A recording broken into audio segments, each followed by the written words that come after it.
YouTube. Facebook didn't even allow us to promote any of the fireside chats if I'm smoking a cigar. It's such a different world. I'm going to keep saying this. It is so different, America, from when I grew up. It is so much less free. From the land of the free and the home of the brave to the better safe than sorry new motto of America. You're corrupting the youth if you smoke a cigar. I could think of a lot of other things that corrupt the youth, like teaching them that there's no difference between male and female, and they get to choose their gender when they get older.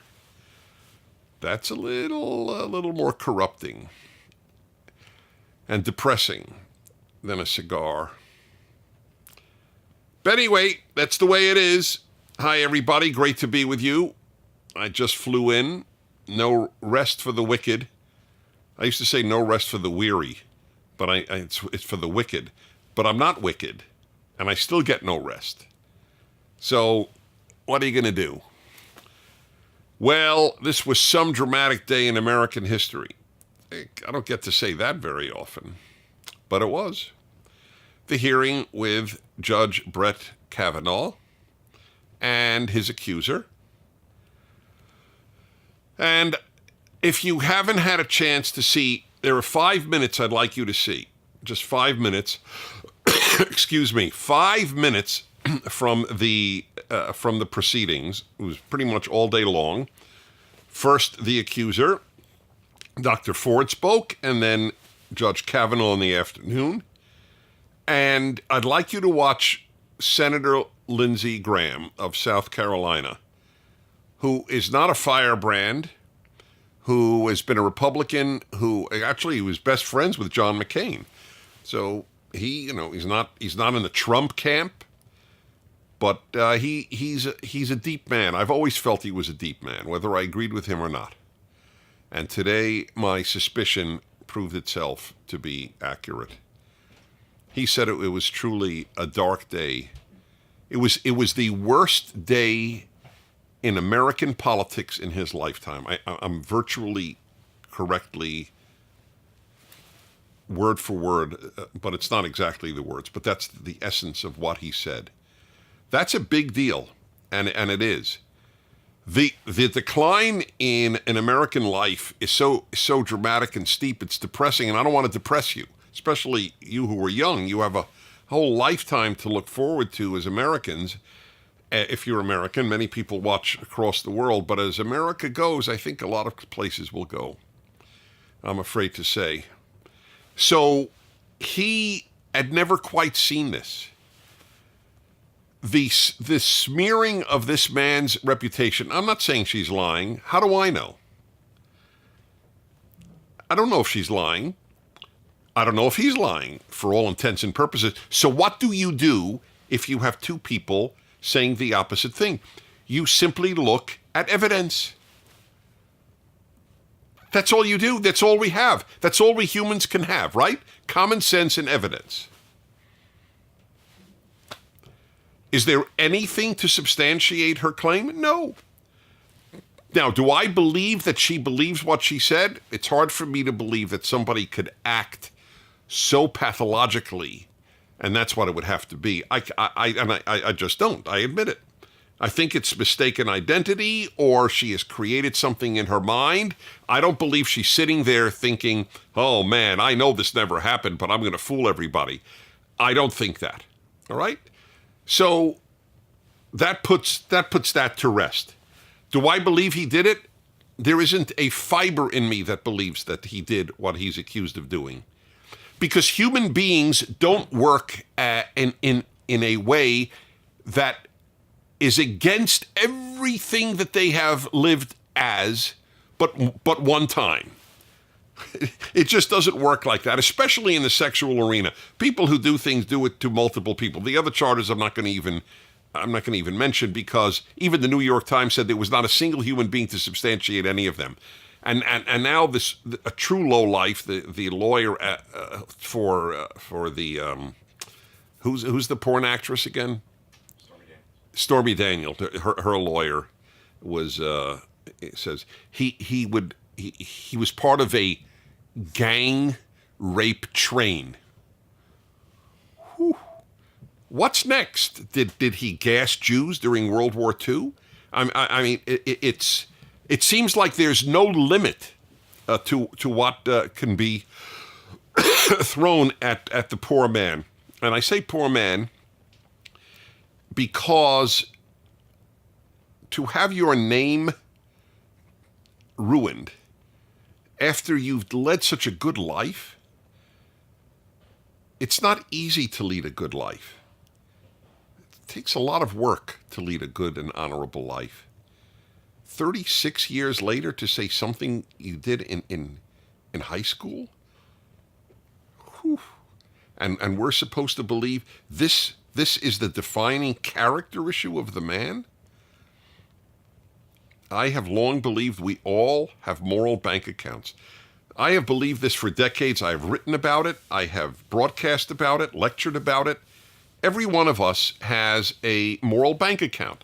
Our good deeds are deposits, our bad deeds are withdrawals, and we're either in the black or the red. We're in debit or in profit mode, or we're in the middle. They're all right, everybody's a complex bank account. But some people are really in the black, and the black means on the good side of the ledger. And he is one of these people. I mean, everybody, including every woman who's ever worked with him, every woman who ever dated him in high school has come out to his defense. Democrats, Republicans. But it doesn't matter. One woman says one thing, and then we're told, and this is really important that I address, believe women. There are even t-shirts, I believe women. What a stupid, immoral motto. It's both stupid and immoral. What if somebody had I believe men? It's just as stupid and immoral. How's this? I believe evidence. Oh, that's a radical departure from our friends on the left, who have divided the world not between true and false, good and bad, but between male and female and rich and poor and black and white. They have literally, the left has demoralized our way of thinking and speaking. They have removed the moral component. That's not right and wrong, bad and good. No. It's rich and poor. It's West and non-West. It's white and non-white. It's literally demoralized the vocabulary. Believe women. Women don't lie? That's remarkable. By the way, I wish that were true. It would be awesome. One of the two sexes never lied. What a great world it would be. Then we would know. Women wouldn't even have to take an oath when they testified. It would be awesome. I wish it were true women never lie. Doesn't work that way. Women lie as much as men lie. Okay? Because neither sex has a monopoly on being disgusting. There are disgusting women, disgusting men, and beautiful women. That's the way it is. I'm not a man fan and I'm not a woman fan. I'm a good person fan. How's that?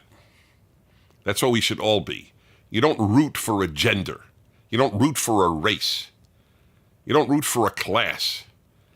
You root for goodness, for truth, for excellence, for kindness, for decency, for integrity. How's that? I believe women. Read about all the women who have lied, from the Duke University lacrosse team to Tawana Brawley. I mean, the list, you could look it up. I mean, the list is pretty big. And a lot of women have told the truth and have been horribly treated. And horrible treatment is horrible. There's no question about it. That's a given. But it really is a given. I feel silly even having to say that an attempted rape is horrible. Okay, that's what we have lived through. I wrote a piece, and I'd like you to see it. Everything is available out there on the internet. I believe, although I wrote this so long ago that it was pre-internet, I believe. So I'm not sure it's on the internet. I have to look it up. The rape of an... This is the title of the piece I wrote many years ago.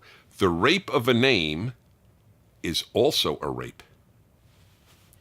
Sometimes the rape of a name is even more destructive than the rape of a body, and the rape of a body is certainly bad.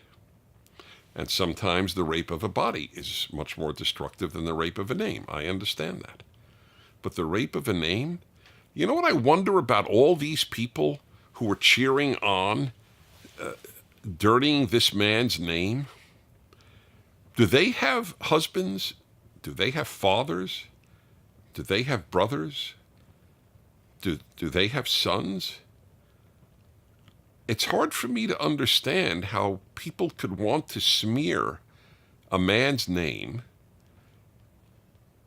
and reputation of 36 years with an alleged high school event that has no witnesses. If they have a good father or a good brother or a good husband or a good son. I don't get it. Maybe they don't. Maybe these people don't know a good man and therefore can't relate to the destruction of a good man's name. Otherwise, I don't get it. How could you so easily root on the destruction of a man's reputation that is utterly undeserved? We earn credits in life. That's how you... That's in a he said, she said, you one of the things you look at is patterns. Does he have a pattern of being like this? He truly is almost a choir boy. The guy was a virgin in high school. The guy was a virgin, as a religious Catholic through his early 20s. And he was running a rape factory. So this was not a proud day in American history.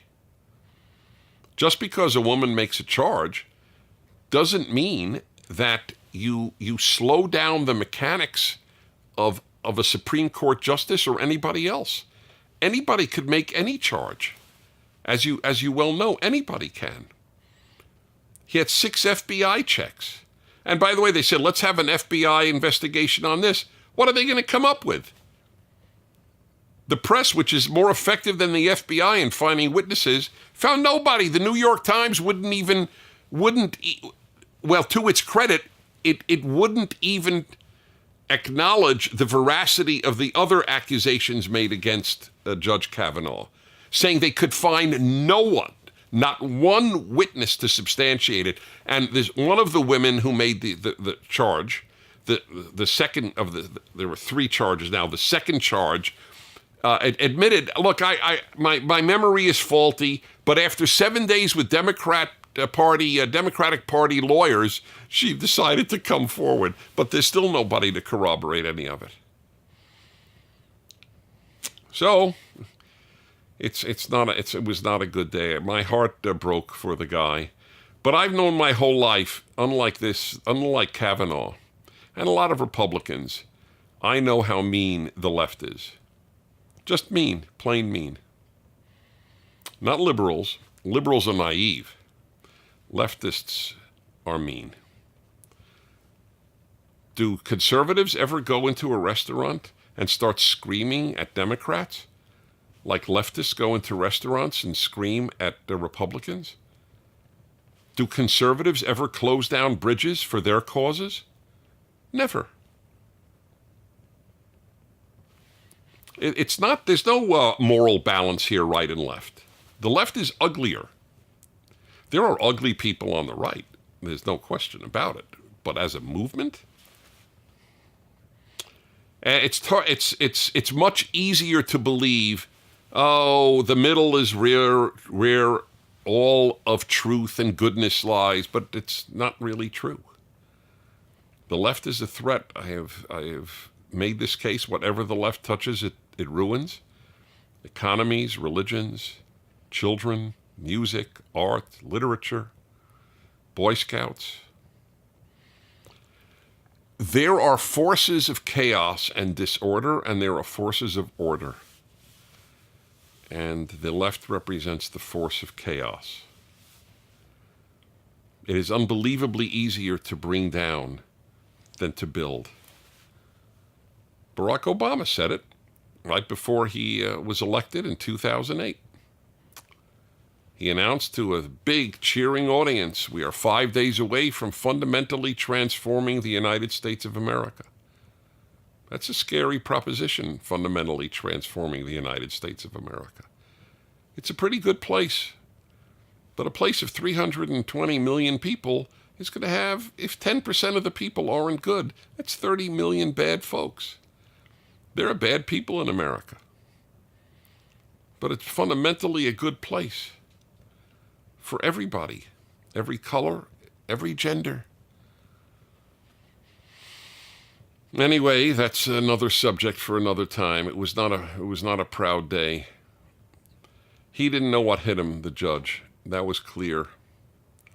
He thinks the difference between right and left is just a difference in, well, they have belief in certain policies and we have belief in certain policies. He doesn't understand the moral divide. That they are willing to destroy him for political victory is what he doesn't. He did not know that before this happened. I knew it. I've been studying the left my whole life. He didn't realize the extent to which they would engage in such a practice. New York Times did it to me. I mean, not nearly on this level. They wrote a piece on me last year. And I wrote an article showing how they completely made up a quote. They made it up. That's why they didn't put it in quotes. They said Prager suggested. What does that mean, suggested? You either say or you don't say. You don't suggest. When was the last time you suggested? I mean, I don't mean suggest where to go for dinner. I mean, people say things. They don't suggest things. It was a dishonest thing through the beginning because they knew I never said it. So they made up something and then said, I suggested, and didn't put it in quotes. My Wikipedia page has been taken over by folks on the left. There are just blatant distortions in there, and there's nothing I could do with my own Wikipedia page. I used to send Wikipedia money. Well, you do what you can do. But it's a real battle. As I said, for many years now, America's in a civil war. Thank God it's relatively nonviolent, and I pray it stays that way. But it's a problem. Okay. That's my reflections on the day. And now, to your questions. All right. Okay, Michelle, 43, Lake Havasu City, Arizona. Dennis, I have listened to most of your fireside chats, and I am curious, have you read the New Testament? If so, what did you think of it? Well, that's a pretty big question. Yes, I have read the New Testament, not nearly as much as the Old Testament. So let me explain why. I am a religious believing Jew, and for Jews, divine revelation ends at the end of the Old Testament, just as it ends for Christians at the end of the New Testament. And it ends for Muslims at the end of the Quran, and it ends for Mormons at the end of the Book of Mormon. So every religion has a cutoff point after which there is no more direct divine revelation that is canonized, that is put into biblical form. So for Jews, it ends with the Old Testament. And that's what it is. So what do I think of it? Well, one day, maybe, because, you see, this is a better answer. This is maybe more accurate. I believe, as a Jew, believe it or not, Christians have done a lot of God's work. I am well aware of terrible things Christians have done. I've written a book on anti-Semitism, and there's a serious chapter on Christian anti-Semitism, tragically. Having said that, and aware of that, Nevertheless, it is Christians and Christianity that brought much of the world to the Hebrew Bible and to the God of the Hebrew Bible. Christians did that even more than Jews have. So I believe that Christians have a divine mission if they do it right. I mean, but it's true for Jews. I think Jews have a divine mission. I believe in chosen people, but you got to do it right. So that's my best answer. There are sublime elements to the New Testament, and there are also elements that I don't look. The biggest disagreement I have, if I agreed with everything, I would be a Christian, obviously. But the biggest disagreement I have is the road to salvation. And I think my difference is more with Paul than with Jesus. But Christians could understandably differ with me on that. In that I do believe that we are saved through works. And a very critical aspect of the message of the New Testament is that you cannot be saved through your good works, but only through faith. So, but in the final analysis, I don't judge religions by their theology. I judge their religions by their fruit. And my favorite fruit is the United States of America, and that's the product of Christians, not all of whom were traditional Christians, but all of whom were in some way Christian. And by the way, who loved the Hebrew Bible in particular, which is why there's a verse from the Hebrew Bible on the Liberty Bell and not from the New Testament. They were very Hebrew Bible oriented, the founders of the United States. That's why I call America the Judeo-Christian country. Jacoby, 13, Holiday, Florida. Holiday? There's a city named Holiday? Huh. How many miles is it from Fast Day? Hello, Dennis. Hi, Jacoby. For the past few months, I've been struggling with my mother's political views. She believes that America is evil, and whenever I try to talk to her about politics, she threatens to punish me and take away my belongings. How do I fix this issue without causing problems in my household? You have to be kidding. You already have household problems. That's adorable. How do you fix you already have? Well, it's hard for me to believe. I mean, I have to believe you because I don't know you or your situation. But whenever I try to talk to her about politics, she threatens to punish me and take away my belongings. If you say America's a good place, she takes your stuff away. Okay, it's hard for me to believe because that's pathologic. I mean, to be honest, that's really bizarre. I mean, is it possible that if that's your situation, it's pretty hopeless. And if that is your situation, it is, sorry for the dogs, in case you heard them, but it is my home, so home sounds happen. But if that is the truth, just don't talk to her about politics, and save up money so that you can move out as soon as possible and live in your own apartment. But I'm a big one on honoring parents, even if they're jerks. Because it says honor your father and mother, and it doesn't have an asterisk, only if they're nice. So why bother arguing if the reactions are so severe? Just say, Mom, let's just love each other up and go on with life. Anyway, if your mother really thinks America's evil, she has troubles. She's a very sad person. That I could say categorically. I mean, you could differ with America on policy A or policy B or policy C, but evil? Okay. Woe unto those who call good evil and evil good. From our favorite book, the Bible. Marlene, 26, Nice, France. Hey, Marlene, comment ça va? Je me débrouille en français, mais maintenant, on doit parler en anglais. Out of the countries you have not been to, which is the one you would like to visit the most? I'm never asked that. It is so rare to get a first. I'm always asked, what would I like to go back to again, or what would I recommend to somebody? Because I've been to 130 countries. It's a lot. It's a lot of travel. That's a good one. I think, and this is off the top of my head. Well, let's see, two that come to mind immediately. Mongolia.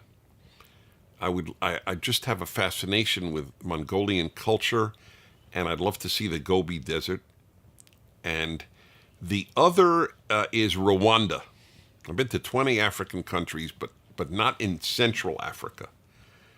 I've been to North, South, West, and East.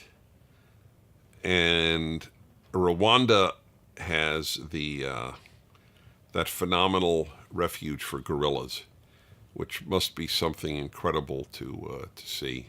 Anyway, Rwanda and Mongolia. So I'll probably take, those famous Rwanda-Mongolia flights. I'm sure, make it easy on me. Thank you, Marlene. That's a great question. I got to think about it. Donnie, 70, Ashland, Kentucky.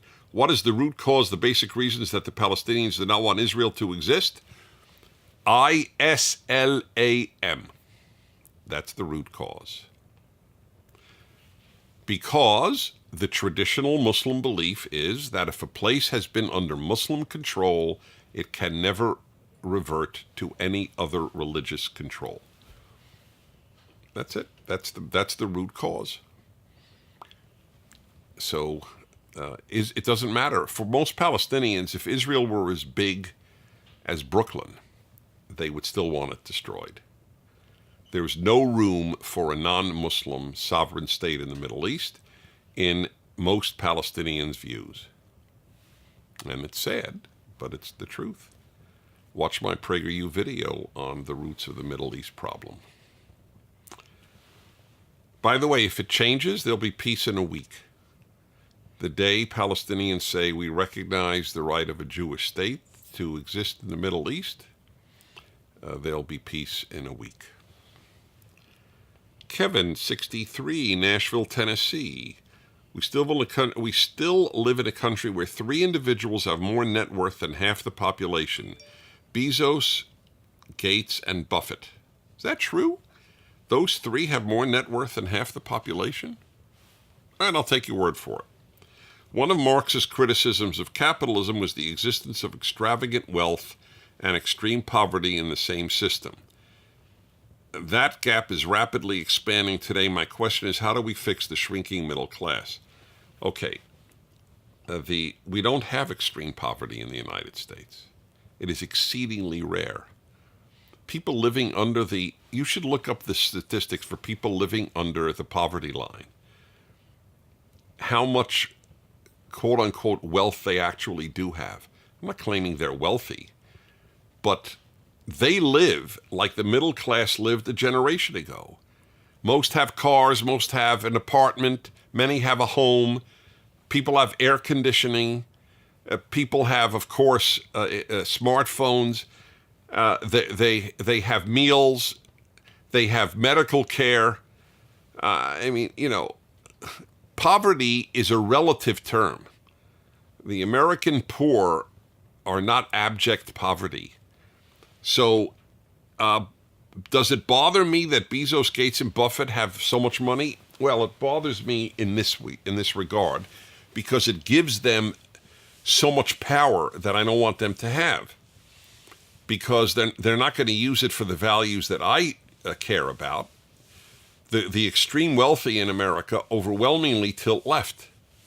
So I'm not happy from that perspective. But let us say Bezos, Gates, and Buffett gave almost all of their money to medical research. I would be thrilled they were rich. I care what they do with their money. I don't care that they have so much money. Their having money does not mean I don't have it. Wealth is not a pie. A pie is you take a slice away, so there's a slice gone. That's not with wealth. It's not like that. The existence of such wealthy people is not the cause of people who have less money. That's what needs to be understood. If they used, but you would agree, I mean, if they spent their money, if they took their hundreds of billions of dollars and they gave it over to cancer research and blindness research and Alzheimer's research, we'd be thrilled they had all that money. That's the issue to me. What do they do with it? Not whether they have it. Eden 19, Ma'aleh Adumim, Israel. It is currently the Jewish holiday of Sukkot. That is correct. Chag Sameach. If you could invite any 3 people, living or dead, to eat in your sukkah, that's the booth that Jews construct for the holiday, the 7-day holiday of tabernacles. It's a tabernacle, a booth. Who would it be and why? Well, whether or not there's a sukkah, what 3 people, living or dead, would I invite to have a meal with? I'm asked that a lot, and I always disappoint people because I don't have a ready answer. I don't have a great answer. I would like to have a meal again with my parents, which is hardly what you anticipated. You're probably wanting me to say some, well-known people who are lived today. I don't feel that I'm missing out on whom I could have dinner with who's living. I've been very blessed to pretty much have dinner with people that I've really wanted to have dinner with. My favorite people to have dinner with are my close friends. I never, even as a kid, I never valued fame. Celebrityhood never meant a thing to me, even as a child. So, dead, let me think. Would I like to have a meal with Moses? I mean, of course it sounds intriguing, but I don't have anything to ask him. I know exactly what Moses thinks thanks to the Torah, the first 5 books of the Bible. It's called the 5 books of Moses. What am I going to ask him? What was it like to split the sea? Did it feel good? Really, I mean, when you think about it, I don't know. Another name that comes to my mind, which probably won't excite you, or most any of you listening or watching, is the composer Franz Joseph Haydn, Haydn. I love the guy. I conduct his symphonies periodically with orchestras. And I think I would just want dinner with him to thank him because of the staggering number of hours of sheer joy that he has given me, as have Bach and Beethoven and Schubert and others. So I don't have a great answer for you. All right, I think we're doing good, right? I think that's great. Listen, it's a joy to be with you. I get really wonderful feedback with these fireside chats. It's completely unscripted. It's just me to you. If you really want to know my outlook on life, The Rational Bible and Still the Best Hope will give it to you. Those 2 of my books. I know it sounds self-promoting, so I'm very self-conscious about it. But if you're watching, I assume you're somewhat curious about how I think. Anyway, until next week, I'm Dennis Prager, and from my home to yours, thank you for being